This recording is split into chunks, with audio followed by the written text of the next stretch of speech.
اختیار نہ دیا ہو، مجھے اللہ اس چیز کے بارے میں رسپانسبل نہیں بنا سکتا، یہ سمجھنے سے بات قاصر ہے۔ تو اس کا مطلب ہے اللہ نے اگر مجھے اختیار اپنی ذات کا یا اپنی رعایا کا دیا ہے، قرآن میں 2 باتوں میں آتا ہے، تم سے تمہاری رعایا کے بارے میں، رعیت کے بارے میں، یا تم سے تمہاری بابت پوچھا جائے گا، یعنی کہ اور ان دونوں کے اوپر آپ کا اختیار ہے، اپنی ذات کے اوپر آپ کا فل اختیار ہے۔ آج آپ نے کسی کے برے چیز کو کیسے ریٹرن کرنا ہے، آپ کو اس کے اوپر پورا اختیار ہے، اور یہ نفس کا قابو ہے، یہ نفس کا جہاد ہے۔ ہم اپنی نفس کے اوپر بھی اب قابو نہیں رکھ سکتے تو ہم ملک میں کیا تبدیلی لائیں گے؟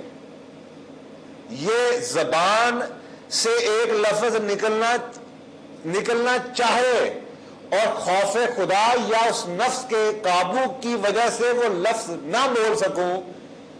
وہ اکثر کا ہم انگریزی میں لفظ بولتے ہیں گیٹ ایون، یہ پوری سوسائٹی گیٹنگ ایون پہ چل رہی ہے، ٹٹ فور ٹیٹ چلتی ہے، اور لوگ ہنس رہے ہوتے ہیں، آج ہی میں نے اس کو وہ ایسا بدلا دیا، میں نے اس کی زبان بند کرا دی، وہ آج ہی آج کے بعد یہ نہیں کرے گا۔ تو سوال یہ اٹھتا ہے کہ اگر یہی ٹٹ فور ٹیٹ ہے تو جانوروں میں انسان میں کیا فرق ہوا؟ اور یہاں یہی میں امریکہ معاشرے کی، امریکہ ایز اے نیشن کی بات میں کر رہا ہوں، امریکہ ایز اے گورنمنٹ کی بات نہیں کر رہا، امریکہ ایز اے لیڈرشپ کی بات نہیں کر رہا، میں امریکن عام آرڈنری لوگوں کی بات کر رہا ہوں۔ اور میرا خیال ہے مجھے خدا تعالیٰ نے کلیئر کٹ اس چیز کا اختیار دیا ہے، حکم دیا ہے قرآن پاک میں کہ تمہیں کبھی کسی شخص کی نفرت یا کسی شخص کے ساتھ اختلاف اس لیول پہ نہ لے جائے کہ تم حق گوئی سے باز آ جاؤ۔ ہماری بدقسمتی یہ ہے کہ آپ ٹی وی کا کوئی چینل لگا لیجئے، جو اس گورنمنٹ کے لوگ ہیں وہ پچھلی گورنمنٹ میں کوئی خوبی ماننے کو تیار نہیں، جو پچھلی گورنمنٹ کے لوگ ہیں وہ اس گورنمنٹ میں کوئی کریڈٹ دینے کو تیار نہیں۔ ایک شخص اگر اس کی 2 باتوں سے مجھے تکلیف پہنچی ہے تو میرا ریئیکشن یہ ہوتا ہے کہ میں اس شخص کو پورے کا پورا ٹوٹیلٹی کے اندر ہی کوڑا بنا دیتا ہوں، یہ تو ہے ہی بیکار، یہ تو ہے ہی بدتمیز۔ یار اس کی ایک آدھی چیز کو برا کہو، اس کی اس بات کو برا کہو، اس پورے شخص کو، اس پوری گورنمنٹ کو، اس پورے وقت کو، اس پورے ادارے کو، اس پورے معاشرے کو تو آپ برا نہیں کہہ سکتے۔ اگر جب آپ یہ کرتے ہیں تو ایکچولی آپ اپنے لیے راستے بند کر دیتے ہیں سیکھنے کے، جس کی غور و فکر اور قرآن پاک میں ہر تقریباً آیت میں وہ 10-12 جگہوں میں تو میں پڑھ چکا ہوں، بار بار یہ ذکر ہے دوسری قوموں کے حالات سے سبق سیکھو۔ جب آپ کی نفرت امریکن سوسائٹی کی سے جو ہوا 9/11 کے بعد، وہ پہلے سے خیر چلتی تو آ رہی ہے، لیکن 9/11 کے بعد جو ہوا، اب ہماری آنکھیں اتنی بند ہو چکی ہیں کہ ہم ان کو کچھ ان میں خوبی دیکھنے کو بھی تیار نہیں ہیں۔ اور میرے حوالے سے میرے خیال میں یہ ظلم آپ اپنے اوپر کر رہے ہیں۔ بلی کبوتر بلی کو دیکھ کے آنکھیں بند کرے گا تو بلی نے تو جانا نہیں ہے،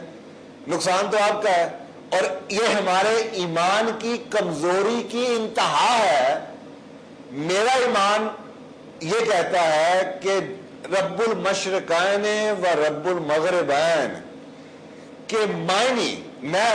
عربی گو نہیں ہوں، میں نے قرآن کو سیکھنا شروع کیا، پڑھتا آ رہا تھا بچپن سے، 16 17 18 سال کی عمر سے سیکھنا شروع کیا اور خود کیا، اور اللہ نے اس میں میری مدد کی۔ کلیئر کٹ ہے کہ یہ جو رب ہے یہ صرف میں کلیم نہیں کر سکتا کہ مشرقوں کے لیے، یہ اللہ ان کا بھی اللہ ہے۔ اور اگر قوانین کامیابی مسلمانوں کے لیے علیحدہ ہوتے اور ویسٹ کے لیے علیحدہ ہوتے تو پھر آپ قرآن کو فائنل بک کیسے کہہ سکتے ہیں؟ مجھے اس کا جواب دیجیے۔ قرآن میں جو قوانین کامیابی کے لکھ دیے گئے ہیں وہ صرف میرے لیے نہیں ہے، وہ کسی بھی مذہب کے لوگوں کے لیے۔ میرا ایمان اتنا اس چیز پہ پکا ہے، ایک شخص آپ کو جتنا مرضی بدکار نظر آتا ہو، اگر دنیا کے کسی شعبے میں وہ کامیاب ہے تو یہ میری اور آپ کی سوچ ہے اور غور و فکر کی ضرورت ہے کہ آپ اس میں سے وہ ایلیمنٹ اچھائی کا ڈھونڈیں جس کی وجہ سے اس کو اس شعبے میں کامیابی ملے، اور آپ کو ملے گا اس کے اندر اس کی کامیابی کا راز۔ یہ ہو نہیں سکتا کہ نہ ملے، کیونکہ قوانین قدرت اللہ کے ٹوٹ نہیں سکتے، بدل نہیں سکتے۔ یہ قرآن میں لکھا ہوا ہے کہ تم خدا کے قوانین میں کسی قسم کی کوئی تبدیلی نہیں پاؤ گے۔ تو پھر یہ کیسے ہو گیا؟ ہمارے مولوی صاحبان کے پاس جائیں، اور جی بس ان کا امتحان آئے گا، اللہ نے ان کو کھلا چھوڑ دیا، اللہ نے ان کو، او بھائی بچہ کنفیوز ہو رہا ہے، اس کو بتاؤ کہ ان میں کوئی خوبی بھی ہوگی، دیکھو ان میں ڈسپلن کتنا ہے، دیکھو یہ سچا کتنا بولتے ہیں، دیکھو یہ اپنا کام کتنا کرتے ہیں، دیکھو یہ محنتی کتنے ہیں۔ وہ بتانے کی بجائے وہ مٹی ڈال دیتے ہیں، کوڑا ڈال دیتے ہیں ان کے اوپر کہ جی وہ سارے کے سارے برباد ہیں۔ اس کا مطلب یہ ہوا کہ نعوذ باللہ امریکہ کے اندر اللہ کا قانون ہی فرق ہے۔ وہ بدکار ہیں اتنے ہی جتنے آپ سمجھتے ہیں، اس کے باوجود وہ کامیاب اللہ انہیں دیے جا رہا ہے۔ آئی ایم سوری، خدایا اپنی عقلوں کو، شعوروں کو، اپنے علم کو بڑھائیے، اور وہ 4 5 8 10 12 جو ہمارے دین کے وہ بنے پھرتے ہیں ان کی باتوں کو سنیے، ان میں بھی کوئی نیکی کا ایلیمنٹ ہوگا، اچھائی ان میں بھی ہوگی، ان کی وہ اچھائی لیجئے، لیکن آنکھیں بند کر کے۔ ضروری نہیں کہ آپ کسی شخص کی ہر بات کو مان لیں اور اس کو عقل کل سمجھنا شروع کر دیں۔ تو بنیادی طور پہ اسی جستجو کے اندر آپ کو اس معاشرے میں بہت اچھائیاں نظر آتی ہیں۔ آپ کو یہ نظر آتا ہے کہ وہ لوگ کام سے کام رکھتے ہیں، محنت کرتے ہیں، آپ اس میں وہ لیجئے۔ اور یہ بنیادی طور پہ اچھی مثبت سوچ کا پہلا، اور یہ ہمارے پہ واجب بھی ہے۔ حدیثوں میں یہ ذکر آیا کہ علم یا وزڈم، انگریزی میں کئی جگہوں پہ، کیونکہ میں پڑھتا اکثر کا انگریزی میں ہوں، تو وزڈم کا ترجمہ دیکھا ہوا ہے عقل، حکمت کہہ لیجئے۔ حکمت مومن کی کھوئی ہوئی میراث ہے، جہاں بھی اس کو نظر آئے اس پہ پہلا حق اس کا ہے۔ تو اس کا مطلب یہ ہوا کہ آپ کو کسی قوم سے کوئی اچھی اگر بات ملتی ہے تو آپ لے لیجئے، بجائے اس کے کہ آپ اس کو برا برا برا برا کہہ کے آپ کو اپنے سوالوں کے جواب نہیں ملتے۔ تو law of cause and effect تو یہ کہہ رہا ہے کہ جی ہر چیز کے پیچھے اگر وہ کامیاب ہو رہے ہیں تو اس کے پیچھے ایک کاز ہے، اگر وہ کوئی ناکام ہو رہا ہے تو اس کے پیچھے کاز ہے، اگر آپ کو ریزلٹس وہ مل رہے ہیں جو آپ لائف میں چاہتے ہیں تو اس کے پیچھے بھی کاز ہے، اور جو شخص ناکام ہو رہا ہے اس کے پیچھے بھی کاز ہے۔ جب تک آپ کاز کو نہیں چینج کریں گے افیکٹ چینج نہیں ہوگا۔ چاہے صحت کے حوالے سے میں یہ بات بار بار ریپیٹ کر رہا ہوں، sit down every time you fall, every time some thing is not happening. یہ بدقسمتی ہے، ہم سارا دن بولتے ہیں، گاڑیوں میں بھی ہم کچھ نہ کچھ سن رہے ہوتے ہیں، اوپر سے رہی صحیح کسر یہ موبائل نے مصیبت ڈال دی۔ ہم یہ سوچنے کا، غور و فکر کا، اکثر اوقات اسپیشلی خواتین جو تھی ہماری، کیونکہ ان کی نفسیات ہے کہ وہ ایبسلیوٹلی کوئی میں برا نہ مانیے گا، لیکن یہ حقائق میں سے ہے کہ عورت پوری دنیا کی نفسیات مانتی ہے کہ دے لائک ٹو ٹاک۔ تو اس میں اگر وہ خاموشی نہیں ہوں گی تو خاموشی کا ایلیمنٹ جب نہیں ہوگا تو غور و فکر کب ہوگا؟ اگر آپ غور و فکر کریں گے تو آپ کو یہ سمجھ آئے گی کہ غور و فکر کریں گے تو آپ کو پتہ چلے گا اچھا یار میرا پیٹ خراب ہو گیا، میرا پیٹ کیوں خراب ہوا، میں نے کیا کھایا تھا، میں نے کیا پیا تھا، میں نے کیا سوچا تھا، میں کیا کرتا ہوں پیٹ خراب ہوتا ہے، کب کب ہوتا ہے، کیسے سے ہوتا ہے، کیا کرتا ہوں تو ٹھیک ہوتا ہے۔ یہ 50 سوال آپ پوچھنا شروع کر دیں، آپ کو خود ہی جڑ تک یہ پتہ چل جائے گا کہ آپ کی بیماری کی یا آپ کی تکلیف کی یا آپ کی کس چیز کی کیا وجہ ہے۔ یہ ہے جی law of cause and effect. Second law جو سا بہت اہمیت کا حامل ہے وہ ہے لا آف فوکس، جسے ہم کہتے ہیں۔ اور یہ لا آف فوکس الا الذین آمنوا، یہ وہ فوکس ہے جس کا اللہ نے آپ کو بار بار فوکس آپ کا ٹھیک کرنے کی کوشش کی ہے۔ پہلے ایمان لیا، فوکس ٹھیک کر لو، اس کے بعد یعنی کہ قرآن ان لوگوں کو ہدایت دے گا، یہ بھی قرآن میں لکھا ہوا ہے، قرآن ان لوگوں کے لیے ہدایت ہے جو ایمان والے ہیں۔ اب سوال یہ اٹھتا ہے کہ یار جو ایمان والا ہے قرآن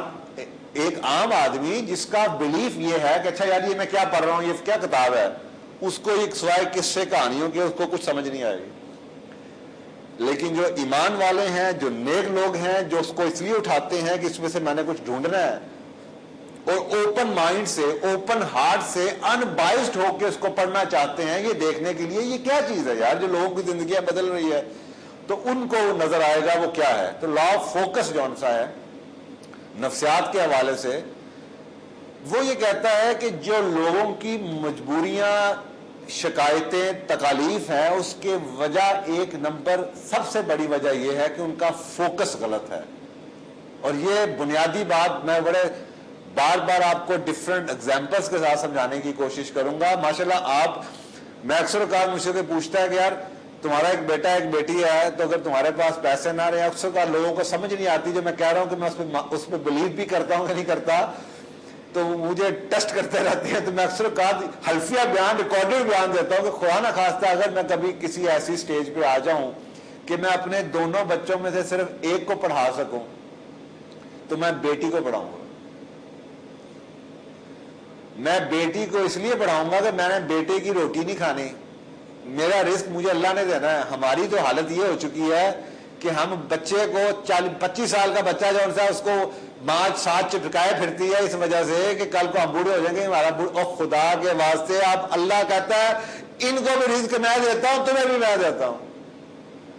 ہر بات، غلط بات ماننے کو تیار ہے، اور بھی آپ کے اوپر کوئی ذمہ داری نہیں ہے۔ مومن کون تھا، یعنی کہ اقبال کا مومن کون ہے یہ آپ کو پتا، مجھے پتا، آپ نے اقبالیات اگر نہیں پڑھی چلے میں آپ کو بتا دیتا ہوں۔ مرد مومن، ایمان والے لوگ جون سے ہیں، یہ اگر آپ ہمارا جو ایک نیشنل برڈ ہوتا ہے نا، امریکہ کا نیشنل برڈ ہے بالڈ ایگل۔ میں امریکہ میں تھا تو وہاں پہ انٹرنیٹ پہ کافی ٹائم مل جاتا ہے ریسرچ کرنے کا، تو میں بالڈ ایگل کے اوپر میں نے ریسرچ کرنی شروع کی۔ آپ حیران ہوں گے کہ میں اگر اس کی بالڈ ایگل ایک واحد پرندہ ہے، ایگل جس کی اگر میں آپ کو خوبیاں گنوانا شروع کر دوں تو وہی لیڈرشپ کی کوالٹیز ہیں اور وہی ایک اچھے انسان، اچھے مومن کی کوالٹیز ہیں،